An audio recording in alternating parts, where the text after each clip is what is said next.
नमस्कार दोस्तों, स्वागत है आपका इकोनॉमिक मास्टर यूट्यूब चैनल पर। आज हम बात करेंगे रिकार्डो द्वारा प्रतिपादित और मील द्वारा संशोधित अंतर्राष्ट्रीय व्यापार के प्रतिष्ठित सिद्धांत की आलोचना के बारे में। दोस्तों, प्रथम विश्व युद्ध तक अंतर्राष्ट्रीय व्यापार की सर्वोत्तम व्याख्या के रूप में अंतर्राष्ट्रीय व्यापार के प्रतिष्ठित सिद्धांत को स्वीकार किया जाता था। प्रोफेसर सैमुअलसन ने लिखा था कि यदि सिद्धांत भी लड़कियों की भांति सौंदर्य प्रतियोगिता जीत सके तो निश्चित ही तुलनात्मक लागत सिद्धांत को उच्च स्थान प्राप्त होगा, क्योंकि इसका गठन अत्यंत तर्कसंगत और सुंदर है। तुलनात्मक लागत सिद्धांत में सत्यता की एक महत्वपूर्ण झलक है। जो राष्ट्र इस सिद्धांत की अवहेलना करते हैं उसे रहन सहन के स्तर तथा प्रभावकारी विकास की दर के रूप में भारी मूल्य चुकाना पड़ सकता है। यह लाइन पॉल ए सैमुअलसन ने अपनी पुस्तक इकोनॉमिक्स में 4th एडिशन में लिखी थी। इस बात का अर्थ यह कदापि नहीं है कि तुलनात्मक लागत सिद्धांत पूर्ण रूप से दोष रहित है। प्रारंभ में इसका विश्लेषणात्मक ढांचा दुर्बल आधारशिला के कारण डावाडोल रहा। वर्तमान समय में आधुनिक अर्थशास्त्री ओहलिन, ग्राहम आदि इसके कटु आलोचक हैं। कुछ महत्वपूर्ण आलोचनाएं निम्न हैं। श्रम लागत की मान्यता, उपभोक्ता की रुचि, उत्पादन फलन आदि की स्थैतिक मान्यता, परिवहन की लागतों की उपेक्षा, उत्पादन क्षमता नियम की कल्पना, पूर्ण विशिष्टीकरण की मान्यता, दो देशों तथा दो वस्तुओं पर विचार, उत्पादन साधनों की उपलब्धि, जानबूझकर किसी वस्तु विशेष का उत्पादन, विश्लेषण का भद्दा एवं खतरनाक तरीका। श्रम लागत की मान्यता में देखें अजम्पशन ऑफ लेबर कॉस्ट। इसमें श्रम को ही उत्पादन का एकमात्र साधन माना गया है, जबकि वर्तमान अर्थशास्त्रियों के अनुसार श्रम ही उत्पादन का एकमात्र साधन नहीं होता। उत्पादन की कुल लागत में श्रम के अतिरिक्त अश्रम लागत भी सम्मिलित होती है। इसलिए आलोचक इस बात पर जोर देते हैं कि अंतर्राष्ट्रीय व्यापार की व्याख्या श्रम लागत के रूप में नहीं बल्कि मौद्रिक लागत के रूप में की जानी चाहिए, क्योंकि वस्तु के मौद्रिक लागत द्वारा निर्धारित होता है कि किन वस्तुओं का अंतर्राष्ट्रीय व्यापार होना चाहिए और किन वस्तुओं का देश में उत्पादन करना चाहिए। प्रतिष्ठित सिद्धांत के समर्थक यह तर्क देते हैं कि रिकार्डो और मील इस बात से अनभिज्ञ नहीं थे कि श्रम का प्रयोग पूंजी या भूमि अथवा दोनों के साथ होता है। उन्होंने लागत की माप के लिए श्रम इकाई का प्रयोग इसलिए किया क्योंकि वे कल्याणकारी अर्थशास्त्र में विश्वास रखते थे, न कि विश्लेषणात्मक अर्थशास्त्र में। अंतर्राष्ट्रीय व्यापार से प्राप्त लाभ की माप के लिए उन्होंने श्रम लागत का प्रयोग वास्तविक लागत के प्रतिस्थापन के रूप में किया। प्रतिष्ठित अर्थशास्त्रियों द्वारा प्रयुक्त वास्तविक लागत यानी रियल कॉस्ट की धारणा का प्रयोग सामान्यतः उत्पादन सन्निहित श्रम की अनुपयोगिता या कष्टानुभूति के संदर्भ में किया गया है। प्रतिष्ठित अर्थशास्त्रियों की यह मान्यता थी कि अनुपयोगिता या कष्टानुभूति उत्पादन में संलग्न श्रम की समानुपाती होती है, किंतु व्यवहारिक जीवन में यह सत्य नहीं है, क्योंकि अनुपयोगिताएं आत्मनिष्ठ लगती है जो समय, स्थान और व्यक्ति के अनुसार परिवर्तित होती रहती है। इस प्रकार उत्पादन की वास्तविक माप के लिए श्रम इकाई का प्रयोग बहुत ही कमजोर साधन है। इसके अलावा महत्वपूर्ण बात यह है कि मूल्य का श्रम सिद्धांत भी स्वयं में दोषपूर्ण है, क्योंकि यह श्रम इकाई की समरूपता, अंतर क्षेत्रीय पूर्ण गतिशीलता और पूर्ण प्रतियोगिता की अवास्तविक कल्पना पर आधारित है। इसके अतिरिक्त यह अनुभव किया जाता है कि श्रम अनेक वर्गों में विभक्त है, जैसे तकनीकी श्रम, कुशल श्रम, अर्धकुशल श्रम इत्यादि। ये विभिन्न वर्ग के श्रम अप्रतियोगी समूह है, नॉन कंपेटिंग ग्रुप्स के नाम से जाने जाते हैं। इन अंतर समूहों की गतिशीलता भी पूर्णता से दूर है। वस्तु और साधन के बाजार की प्रतियोगिता भी अपूर्ण है। ऐसी स्थिति में प्रतिष्ठित सिद्धांत भंग हो जाता है। फिर भी प्रोफेसर टोजिंग ने यह तर्क देकर प्रतिष्ठित सिद्धांत की रक्षा करने का प्रयास किया कि यदि विभिन्न देशों में मजदूरी का सापेक्ष स्तर समान है तो अप्रतियोगी समूह अंतर्राष्ट्रीय व्यापार के प्रतिष्ठित सिद्धांत पर कोई प्रभाव नहीं डालेगा। मजदूरी की सापेक्ष दरें दोनों देशों में उस स्थिति में समान होंगी जबकि श्रम का स्थिरीकरण और तकनीकी प्रगति का स्तर समान हो। किंतु व्यवहारिक संसार में विभिन्न राष्ट्र तकनीकी प्रगति के विभिन्न स्तर पर हैं। जैसे अमेरिका, जापान, जर्मनी आदि देश तकनीकी दृष्टि से उन्नत राष्ट्र हैं और अफ्रीका तथा एशिया के राष्ट्र तकनीकी दृष्टि से पिछड़े हुए हैं। टोजिंग का तर्क काल्पनिक जगत से मेल खाता है, वास्तविक जगत से इसका थोड़ा सा भी संबंध नहीं है। इस प्रकार श्रम मूल्य सिद्धांत का परित्याग कर देना चाहिए। यदि श्रम मूल्य सिद्धांत का परित्याग कर दिया जाता है तो अंतर्राष्ट्रीय व्यापार का प्रतिष्ठित सिद्धांत टुकड़े टुकड़े होकर बिखर जाता है। अगला पॉइंट देखें तो उपभोक्ता की रुचि, उत्पादन फलन आदि की स्थैतिक मान्यता। तुलनात्मक लागत सिद्धांत सामान्य रूप से उपभोक्ता की पसंदगी, उत्पादन फलन, उत्पादन के साधन की मात्रा आदि को स्थिर मानकर चलता है। स्थैतिक साम्य विश्लेषण द्वारा प्राप्त निष्कर्ष प्रावैगिक संसार के लिए अर्थहीन है।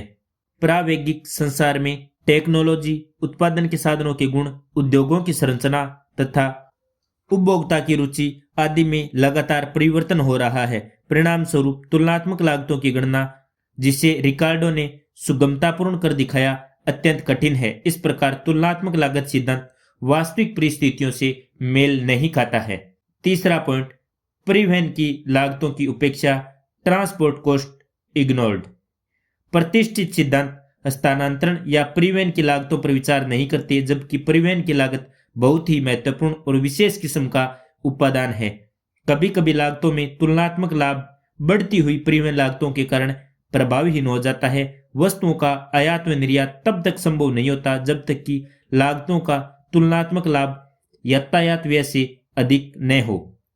यातायात व्यय की उपस्थिति आयातक व निर्यातक वस्तु के अतिरिक्त एक तीसरे प्रकार की वस्तु को जन्म देती है, जिसे घरेलू वस्तु या डोमेस्टिक गुड्स के नाम से जाना जाता है।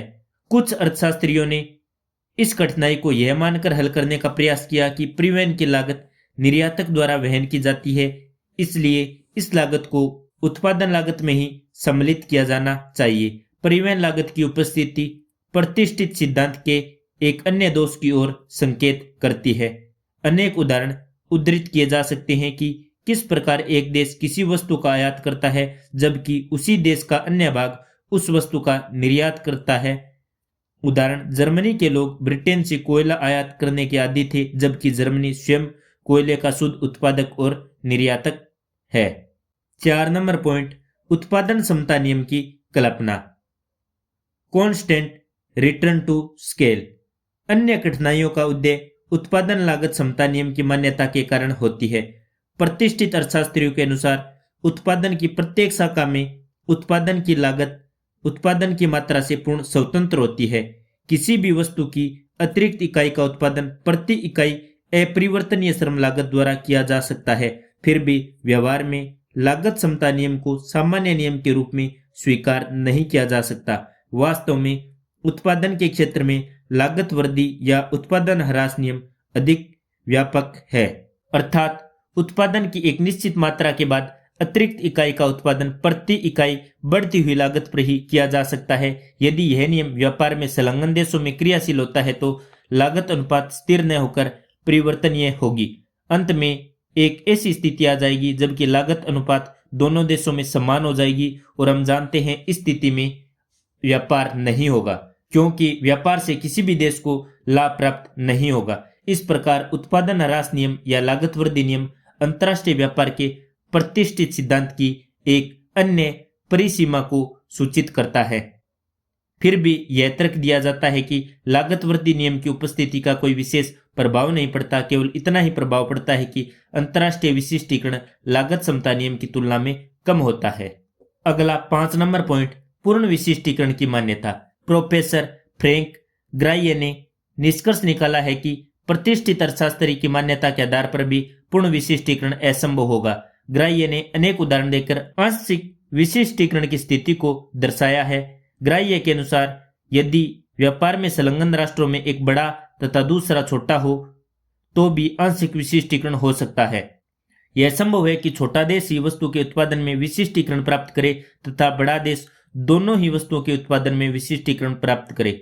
बड़े देश के संपूर्ण मांग की तुष्टि छोटा देश नहीं कर सकता और यदि बड़ा देश किसी एक वस्तु के उत्पादन में पूर्ण विशिष्टीकरण प्राप्त करेगा तो उत्पादन इतना अधिक होगा कि उसकी खपत छोटे देश में नहीं हो सकती, क्योंकि छोटे देश का आकार बड़े देश की तुलना में कम होता है।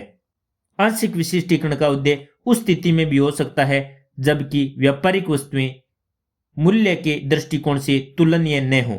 यदि एक वस्तु मूल्यवान होगी और दूसरी वस्तु कम मूल्य वाली होगी तो मूल्यवान वस्तु उत्पादित करने वाला देश पूर्ण विशिष्टीकरण प्राप्त करेगा, किंतु कम मूल्य वाली वस्तु को उत्पादन करने वाले देश के लिए पूर्ण विशिष्टीकरण करना संभव नहीं होगा, क्योंकि कम मूल्य वाली वस्तुओं के संपूर्ण निर्यात का मूल्य उस देश की मूल्यवान वस्तु की आवश्यकता को पूरा नहीं कर सकता। इस प्रकार यदि दो देश असमान आकार के हैं तो प्रतिपूर्ति मांग का सिद्धांत असफल हो जाता है। छोटे देश वस्तुओं की इच्छित मात्रा बड़े देश को उसके घरेलू विनिमय अनुपात पर निर्यात कर पर्याप्त लाभ अर्जित कर सकता है। इस प्रकार छोटे देश के लिए उसका छोटापन वरदान स्वरूप साबित होता है। अंत में हम इस निष्कर्ष पर पहुंचते हैं कि जब तक व्यापार में संलग्न देश समान आकार के या व्यापार में सम्मिलित वस्तुएं समान मूल्य की न हो, पूर्ण विशिष्टीकरण असंभव है। प्रोफेसर ग्राह्य के अनुसार परंपरावादी अर्थशास्त्रियों का निष्कर्ष तभी वैध हो सकता है जबकि दोनों प्रणों को इस आधार पर समान कर दिया जाए कि व्यापार में सम्मिलित दोनों वस्तुएं लगभग समान उपभोग मूल्य की हो और व्यापार समान आर्थिक महत्व वाले राष्ट्रों के मध्य हो रहा हो। ये दशाएं वास्तविक जगत में या तो मिलेंगी ही नहीं, यदि मिलती भी हैं तो बड़ी कठिनाई से। परिणाम स्वरूप अंतर्राष्ट्रीय व्यापार का तुलनात्मक लागत सिद्धांत अवास्तविक हो जाता है। अगला पॉइंट 6 नंबर, दो देशों तथा दो वस्तुओं पर विचार। रिकार्डो ने केवल दो देश तथा दो वस्तुओं की कल्पना करके अपना सिद्धांत प्रस्तुत किया।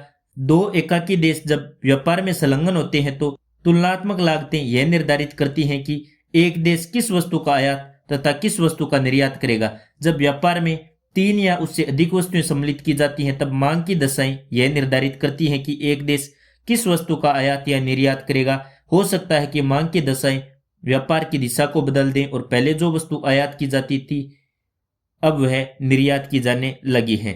अगला पॉइंट, उत्पादन साधनों की उपलब्धि। Availability of factors of production. प्रतिष्ठित सिद्धांत की मान्यता है कि वस्तु का समस्त उत्पादन देश विशेष में ही होता है, अर्थात उत्पादन प्रक्रिया विभिन्न देशों में विभक्त नहीं होती। अन्य शब्दों में उत्पादन के समस्त साधन उसी देश में उपलब्ध हैं, किंतु उस समय समस्या उठ खड़ी होती है जब उत्पादन प्रक्रिया में विभिन्न देश विभक्त होते हैं। उदाहरण स्वरूप भारत में सूती कपड़े के उत्पादन के लिए इंग्लैंड से मशीनरी मंगवानी पड़ सकती है। कपड़े के उत्पादन के लिए भारतीय कारीगरों के अतिरिक्त जर्मनी के कारीगरों की भी आवश्यकता पड़ सकती है। उत्पादन किसी देश में हो सकता है, असेंबलिंग किसी देश में हो सकती है और बेचा किसी और देश में भी जा सकता है। 8 नंबर, जानबूझकर किसी वस्तु विशेष का उत्पादन।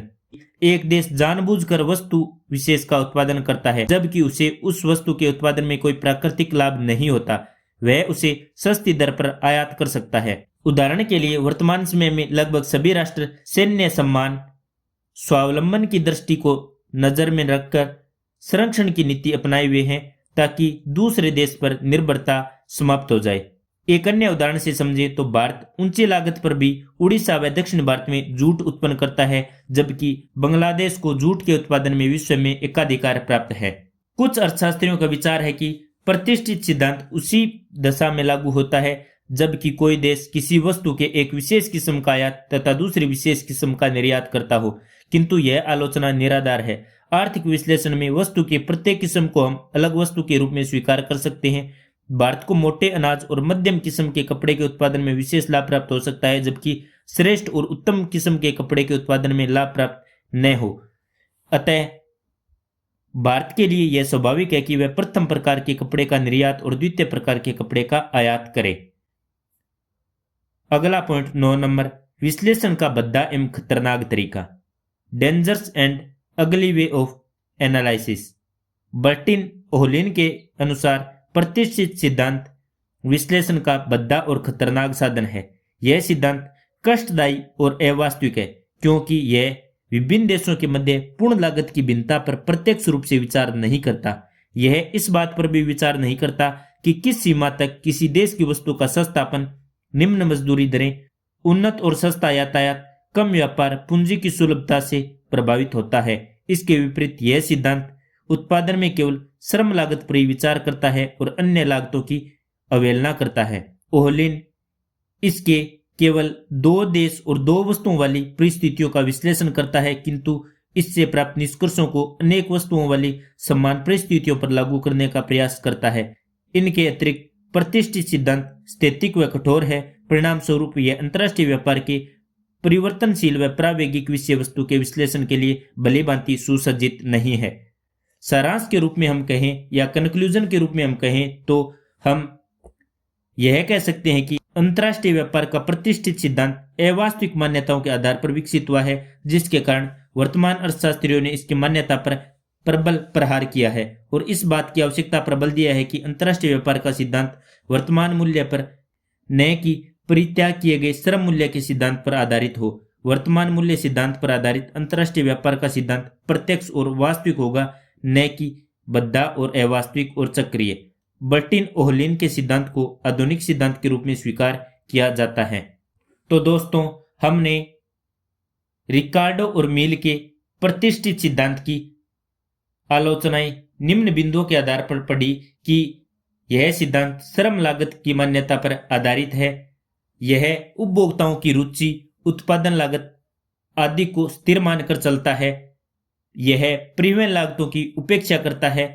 यह उत्पादन क्षमता नियम की परिकल्पना पर आधारित है। यह सिद्धांत पूर्ण विशिष्टीकरण की मान्यता पर आधारित है। यह दो देश और दो वस्तुओं पर विचार करता है। यह सिद्धांत उत्पादन साधनों की उपलब्धि यानी वस्तु का समस्त उत्पादन देश विशेष में ही मानता है। यह जानबूझकर किए गए किसी वस्तु विशेष के उत्पादन को नकारता है। यह विश्लेषण का भद्दा एवं खतरनाक तरीका है, क्योंकि यह अवास्तविक मान्यताओं पर आधारित है जो वस्तु के सस्तापन, निम्न मजदूरी दरें, उन्नत और सस्ते यातायात, कम व्यापार, पूंजी की सुलभता आदि को नकारता है, यानी इन बातों पर विचार नहीं करता है। इन आधारों को मानकर आधुनिक अर्थशास्त्रियों द्वारा यह कहा गया कि वर्तमान मूल्य सिद्धांत पर आधारित अंतर्राष्ट्रीय व्यापार का सिद्धांत वर्तमान मूल्य सिद्धांत पर आधारित होना चाहिए, जो प्रत्यक्ष और वास्तविक होगा, न कि परित्याग किए हुए श्रम मूल्य के सिद्धांत पर आधारित हो। प्रतिष्ठित तुलनात्मक लागत सिद्धांत की आलोचना समझ में आ गई होगी। धन्यवाद। जय हिंद, जय भारत।